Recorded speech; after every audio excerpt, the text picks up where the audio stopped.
Good evening, ladies and gentlemen. Tomás Papo Soñé, Julio Rancier over here. We are very happy to be with you here, and we are very excited to make this project and be able to put it out there on the social networks to show you how great this place is. We are in Cabarete, Dominican Republic. Come visit us, come train with us.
Hello guys, how are you? We are happy to be here with you. We want to show you how great of martial arts is here in Cabarete. We have the honor right now to be with Tomás Papo Soñé. He's a master in the art of Brazilian Jiu-Jitsu. And Papo is very well known here in the Dominican Republic and abroad for being a great instructor, a great MMA instructor. And he has put a lot of students out there, and a lot of students have won and represented his academy. I have the honor to be with him tonight, and we show you before, and we're gonna be training some techniques, beautiful techniques that we want to show you guys. And we're here with Tomás Papo Soñé.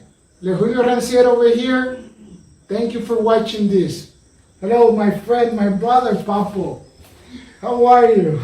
I'm very fine. I'm very good today.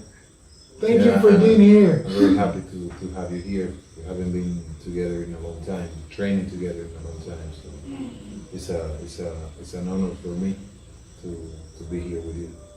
Thank you very much. I love you, man. I love you. Papo, our history goes back to maybe 2000, 2001, when we were, training in Santo Domingo. We started to train and learn Jiu-Jitsu under Master Abraham Tabar, and with the guys over there, doing valetudo. We used to call it valetudo back then, not MMA or anything like that. We would put, the MMA gloves or no gloves, and then we started training and doing, Jiu-Jitsu and doing a lot of punching and kicking and different things. It was great times. I actually love it. I have great memories of you. And then you started to tell me, I remember that you wanted to come to Cabarete and open a school here. And then you started your school here, and you've been here for 16 years already. Yeah. 16 years. It flies. It flies. It's incredible. And everybody knows you're here, and Cabarete loves you. You're doing great projects for the community. And it's great because I know that as soon as you got here, you opened your school and you started training here and teaching. Can you tell us a little bit about your story, how you established here, and what you've been doing here and everything? My story in Cabarete started 16 years ago. I moved to here with the idea to have an academy, a regular academy, business oriented, and as soon as I opened, I realized the business will have to be different, the orientation, because many of the people that I was receiving at the academy, they couldn't afford the classes. So I had to change the plan and to give the business another direction, to be able to accept the students, the local students, Dominican, Haitians, and also residents from different parts of the country that were born, came here at very young age, and they live under many Dominican circumstances, like any other Dominican. Mm-hmm. So to be able to accept everybody, to be able to give access to everybody in the academy, we create a system that we basically charge an amount that everyone can afford. So from $60 to 0 pesos, everybody can sign, and yeah, so we create a very inclusive way to charge. Of course, in the area, many of the people don't have the privilege to take money out of their budget to pay for jiu-jitsu or to send their kids to sport activities besides schools. So we found that way, and we're working around that. And everybody loves it. Yeah, everybody loves it. We are very happy to be working direct with the community. And since COVID started, we've been working in many other things, and now we are putting everything together to be able to go back and do what we've been doing, but even better in a bigger scale. So we're gonna be working with more kids, with more young people, and also with a lot of mothers and elders. We're working a lot to relaunch the project Academia de la Costa. I know this is the great thing about you guys, that you guys work with everybody here and always focus on your community, always helping your community. Everybody loves you guys. You know, I know that you open a non-profit organization to help the community, and a lot of plans are happening. And even though we, you know, been dealing with this COVID situation, I mean, all of these have been growing, and there are, you know, great things about it that you were showing to me since I got here, and it's great. Our history, Papo and I go way back together, and we were actually the first MMA fighters of the Dominican Republic. You and I, you know, I started a few, maybe what, 1 or 2 years before you, and I was one of the guys that would fight and go bare knuckles and go MMA. And that, back that time we were called Valetudo. Yeah. And then we would, you know, find behind doors or closed doors in the academies, and we would go to different academies and test ourselves and prove Brazilian Jiu-Jitsu. And this is when all started here in the Dominican Republic, which was around 1999, 2000. And then you started training, and I remember helping you for your MMA fights and helping each other, you know, for that. Yes. Or those big events where we competed. And we would train as teammates always, you know, and at 6 a.m. in the morning with our dogs, running at the bar back and forth and doing, you know, all types of footwork movement and striking, and then jiu-jitsu moves and all that. So I have great memories of you. So you've been doing this for a while. I mean, you've gone, I know, like me, I was outside, I was abroad in the United States for almost 9 years. I trained and learned a lot of jiu-jitsu at Yamasaki Academy. I was there with them in Maryland, the United States, and I thank them for being so nice to us and welcome us for a period of time and teach us and be able to push our career forward also. And like me, you've gone abroad. I know you've gone to Hawaii and trained with different instructors. I know you've gone to Switzerland, right? You went to Switzerland, Yes, also, Switzerland. and trained with different instructors. France, United States also. Have you been to Brazil or not yet? No, I never been in Brazil. Okay. Never. But soon, because I know if you go there, I mean, they'll be happy to have you there, teaching your Jiu-Jitsu style, which is very different, very peculiar. I mean, you have like a self-defense MMA Jiu-Jitsu style, which I love a lot. This is what I'm actually asking you about all the time. I mean, the way you combine your striking and your self-defense and your MMA class with pure Brazilian Jiu-Jitsu. It's unique. I mean, I love it. How do you come up with this blend, with all this combination? So basically, Brazilian Jiu-Jitsu for me is one thing that with the time it separates in different parts. It separates in, nowadays we see Brazilian Jiu-Jitsu for more specific self-defense, or specific for MMA, or specific for tournaments with gi or tournaments no gi.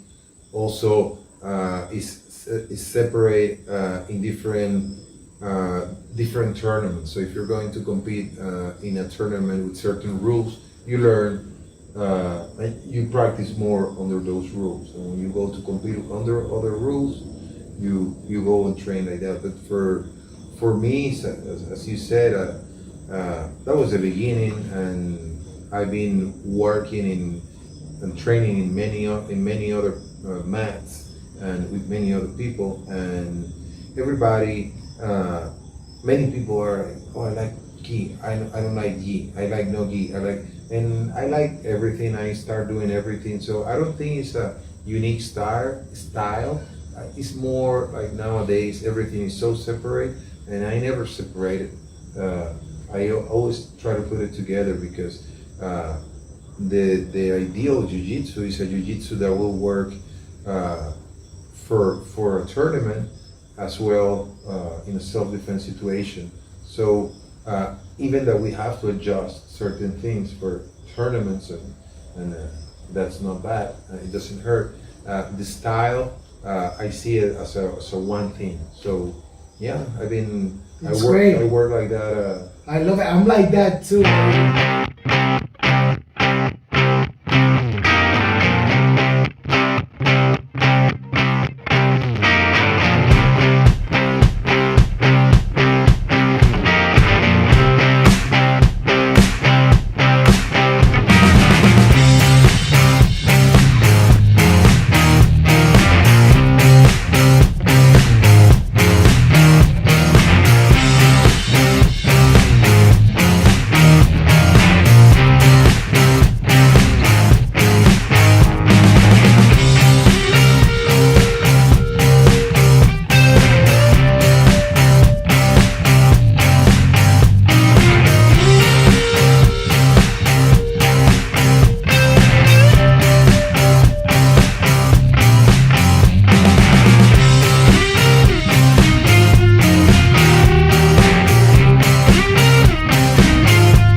Myself the way you're describing yourself too, so this is why I actually like so much what you do and the way you blend.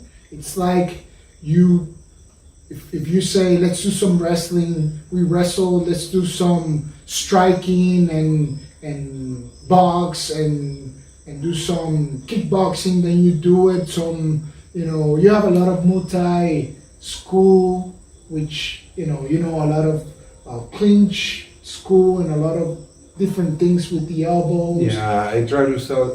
I try to study everything related with the grappling arts, and in Muay Thai, the clinch is the what describe the best Muay Thai, that style, and it's very deep. So yeah, I got into that, and I've been doing it for many years. Something that I wanted to add to this is that there is a myth that say that, oh, if you train him with punches, you won't be good a grappler. If you train with no punches, you won't be. If you're just trained grappling, you won't be good at MMA. And for us, it's been working pretty good to the point that we have some fighters competing in big league. So it sounds like you guys here in Cabarete, you train everything.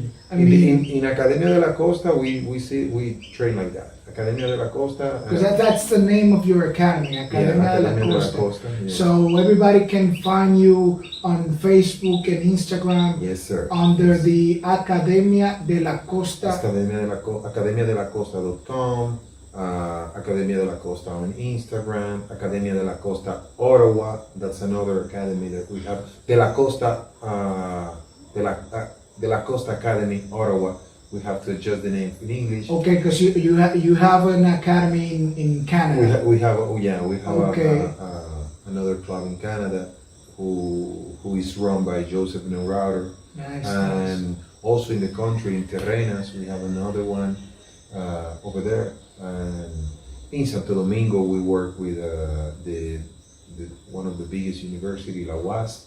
It's BJJ UAS, is under Academia de la Costa also. And another team who is under Academia de la Costa is Team Samurai under Jeffrey Amarante. Nice, the nice. brothers. Yeah, Jeffrey. Yes, they do a lot of MMA, and the Jiujitsu part is under Academia de la Costa. Do you have plans for people that want to visit, come here and visit Cabarete? Do you have any plans for them? Will you be opening a new, let's say, camp sometime soon or something?